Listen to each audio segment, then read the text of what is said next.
The process of making clear, rational judgments informed by evidence. This is critical thinking.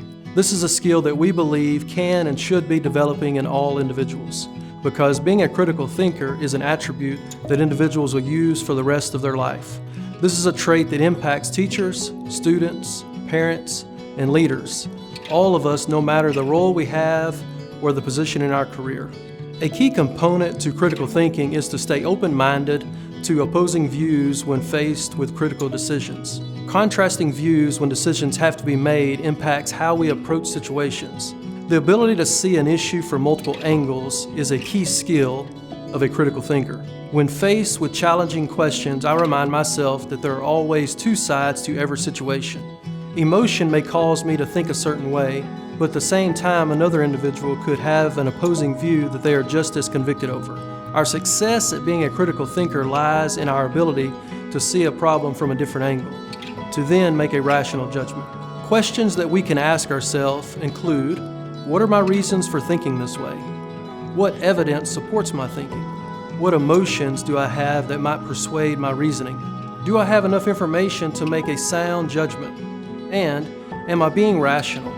Asking these questions will guide us in making clear, rational judgments informed by evidence. We want our students to practice critical thinking as they begin to work with others. Being able to work well as a team requires students to be strong, critical thinkers.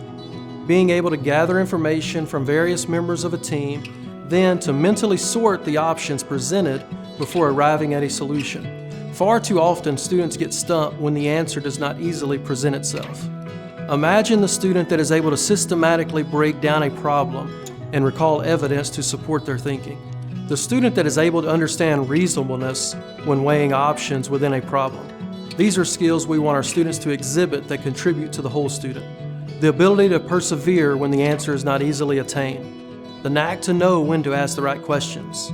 Practicing the art of making sound decisions with a big picture in mind while gathering data will lead to students debating and defending an answer supported by research. Students seeking and using historical events as data points to support thought. Students developing a hypothesis and then being willing to revise their thoughts based upon new information. These are all ideals that we have for our students to not only become thinkers, but to become purposeful in their thinking, to become critical thinkers.